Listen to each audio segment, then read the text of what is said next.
Hello and welcome to new and returning viewers. I thought I would share my $25 book haul. As you can see in this photo, there are three different piles. The first pile came from Goodwill. The second pile is from Chapters, and the third pile is from my public library. The books from the public library were, of course, free. This time I got Manuscript Found in Accra by Paulo Coelho. It was an interesting read, and you notice I have a bunch of little sticky notes to mark the pages so I could make notes after reading the book. I got The Archer, also by Paulo Coelho, and again, I've already read this one, so I have my little sticky notes in there. And I'll be doing an upcoming video on those two books. I've already covered The Alchemist in an earlier video. I decided to revisit the Vampire Chronicles, although I'm not reading them in order. And this time I got The Vampire Armament and Blackwood Farm. So these are two new Anne Rice reads for me. I had read the Interview with the Vampire a number of years ago, and I'd read, I think, up to book 5 in the series, but I decided it was time to go back for a revisit. So those are 4 of the books from the book haul. My Indigo pile includes Rituals for Self-Care, and as you can see, I'm definitely a fan of their discount book section. I've always found some great finds there. And this is Modern Guides to Ancient Wisdom. So I'm looking forward to going through this series, and it has some great ideas for set an intention for manifestation.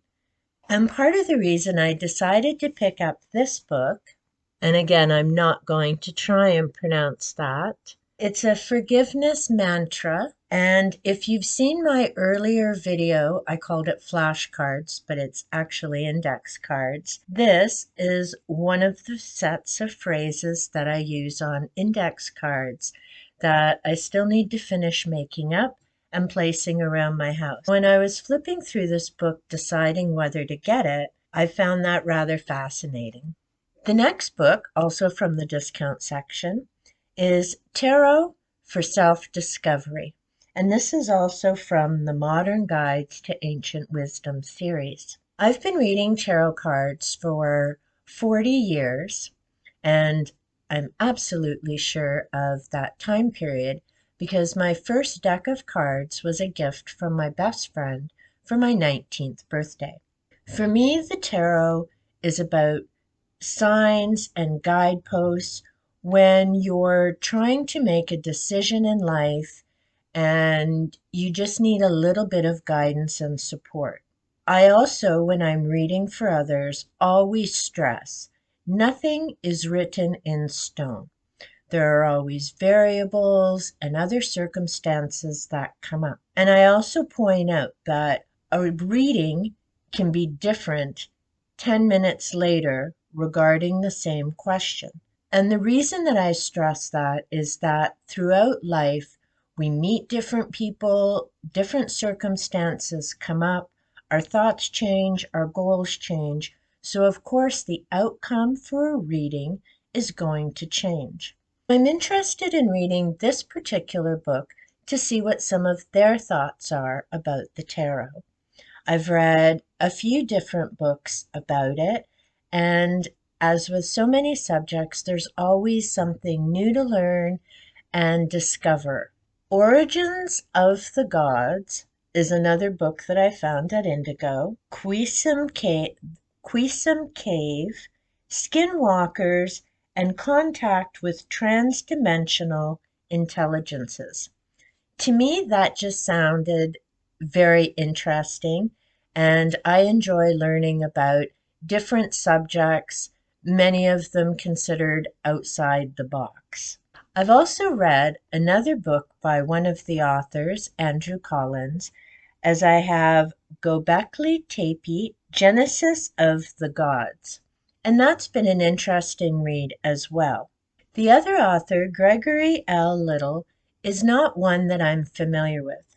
The book is published by Bear and Company, a publishing company that I have a number of books from. And I enjoy reading their different authors because they present different thoughts, different ideas, and I always like what if and how does this connect with other things read. I'm also curious about this book because the foreword is by Eric von Daniken, the author of Chariots of the Gods. And he's quite a controversial author. There's a lot of things out there about what he said in Chariots of the Gods, a book that I reread last year, actually. I'm looking forward to this read and seeing what kinds of information is presented. I've never heard of Keesum Cave. I'm not sure if I'm pronouncing that right. But I've certainly heard about skinwalkers, as lately I've been looking into the Skinwalker Ranch and I've seen a few videos about it. I also found Hunt for the Skinwalker, which was interesting because I'd just been looking on Amazon for different books regarding this subject. And as this book says, first time in print, it was published in 2005 and the authors are Carla May Kelleher and George Knapp. I was interested in seeing what they had to say about the ranch, and their time there was before the current owner, as I understand from my research that it is now completely fenced off and people are unable to gain access as they had in the past. But I've heard a variety of different things about the ranch, whether there were any things found there or what was going on. I read this and I'll be doing an upcoming video about it. It was a fascinating read. I also enjoyed it. I've been curious about this because the Skinwalker Ranch and the previous owner actually came up in another book that I'd been reading last year related to UFOs. And the title of that book is They're Already Here. And I'll be doing a video about that also in the upcoming months. 30-second quantum theory. I have another of the 30-second series, and I enjoy them because it's a great way to get a quick overview about a subject and then go off and research a bit more in depth about the different things. I'm very interested in quantum theory, although I'm certainly no scientist, and I wouldn't even attempt to try and explain it to some other people because I'm still trying to make sense of it. I thought this would be great to go through and try and get some ideas, and I always love this type of book because of the different diagrams. They're vibrant and informative. I always enjoy finding this type of a book. For instance, on one of the pages, it talks about consciousness collapse. I love the setups of these books because you have the text and information on one side, and then you have a really cool diagram on the other side. So here we've got the human brain and we see the different wave patterns. But thankfully, there's a lot of great books like this 30-second quantum theory. Other books that I'll be talking about also relate back to that, like The Field by Lynn McTaggart. And I have one of the Idiot's Guides.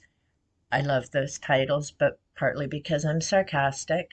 I have one of the idiot guides on quantum theory, which I still need to read and process. So that was my chapters find. And thanks to a gift card from my husband, that pile cost me $0. with a bit left on my card, so I was very excited about that. The next pile came from Goodwill. This is where I spent my $25, which was definitely worth it because not only did I get some amazing books, but the money goes to a great cause. One of my finds was Ontario Ghosts by Barbara Smith, and I just finished reading that. A number of the locations are in Toronto, but it was rather neat to read about some of the stories from my own area and some that I'm familiar with. I found Paranormality, Why We Believe the Impossible, and this is by Professor Richard Wiseman. I'm curious about this one because I don't just read one viewpoint about any subject. I thought this would be an interesting book because I do find the paranormal fascinating and interesting. According to this author, paranormal phenomena don't exist. Now, I've been reading about and studying the paranormal for probably close to 50 years. The paranormal, which again means currently not explained by science. Like many others, my interest began because of personal experiences in the home where I grew up. So I've been looking for answers and explanations. Why would some of these things occur? That type of thing. I wanted to give this book a try because it gives a different perspective, and I always like reading both sides of a subject. If you've seen my E squared videos, I clearly state that just because I've read something, and that applies to whether I've seen something on YouTube or an article on the web. I don't just buy it as, oh, well, it must be fact because here it is in print or on video. I like to read a number of different authors and check out a variety of different sources before I make a decision. I'm curious to see what this author presents on the back of the book, and we'll see after I'm done reading this. He says, so throw away your crystals, ditch your lucky charms, and cancel your subscription to Reincarnation Weekly. It is time to discover the real secrets of the paranormal. So we'll see, and I'll report back on that in an upcoming video. The Intention Experiment by Lynn McTaggart. And as it says at the bottom, author of The Field. And that's a book that I had read last year, and I'll be doing a video. At the top of the book, it says, Using Your Thoughts to Change Your Life and the World. I read this book a number of years ago, and that's how I became interested in Lynn McTaggart and noetic science. And it was a book that I originally borrowed from the library. I decided it was time to revisit this book, and now because I own a copy of it, when I go through during this read, I'll be sure to make notes and different comments as I read through it. As I mentioned, I'd read Hunt for Skinwalker. What I didn't mention at that point is as I go through books that I own, I'll make notes as I'm reading. So in this case, I put down Newry book, meaning this paragraph related to something that I had read in Worker in the Light by George Newry. I've also written They're Here, which is the UFO book that I had mentioned before. As I go through and make notes on this particular work, I already know in the case of that page, it relates back to other books that I've read. And that's why I enjoy owning books because I can go through, I can make notes, I dog ear pages so that as I'm going through and pulling the information together, then I know which pages to go through. Another book that I found was the Feeling Good Handbook.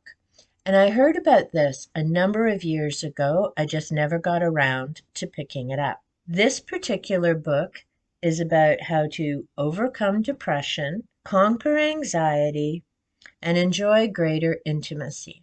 As I live with two chronic pain conditions, unfortunately, some of the side effects to that are also depression and anxiety. So that's something that I'm always looking for different tips, ideas, and suggestions on how to get through those challenging and difficult days. Now, the book also mentions that it's revised with up to date information on the most commonly prescribed psychiatric drugs. Personally, I would rather not take medication if I don't have to. I also understand that depression is not something you can just wish away, and anxiety can be equally challenging. On the days that I do have to take medication, I do like to know about what is that medication going to do? Are there better alternatives? Are there natural sources that I can use to get that same effect? I'm looking forward to reading this and seeing what kinds of ideas and suggestions are there. The last book that I found at Goodwill is called Sacred Healing. It's a soul-based approach to subtle energy medicine. And this definitely caught my eye because I've been involved with Reiki for over 20 years. I've taken courses on integrated energy therapy, which is also energy work with angels. I've taken an interest in theta healing, as in reading about it and trying to understand the difference between that and other systems. I've taken courses in therapeutic touch, which is how my journey with energy work began. I've also read Energy Medicine by Donna Reed, and that's a work I refer to and different exercises that I do. So I'm always interested to learn about what different authors have to say about different energy healing systems and how I can incorporate that into my personal life and support those who are close to me. So I'm looking forward to this particular read, mainly because it talks about a soul-based approach. And too often, when we're trying to find solutions to whatever may be going on, we tend to forget that physical, emotional, mental, and spiritual all work together and all play a part in whatever is going on with us. Have you read any of the books that I've just mentioned? Let me know in the comments down below, and let me know what were some of your thoughts when you were reading it. Did you find them helpful? Did you find them interesting? I'm always curious to know what other people think about the different books, because we each have our own experience and impressions as we're reading. I hope you found some of the titles interesting, as these will be some of the books that I'll be talking about in my upcoming videos.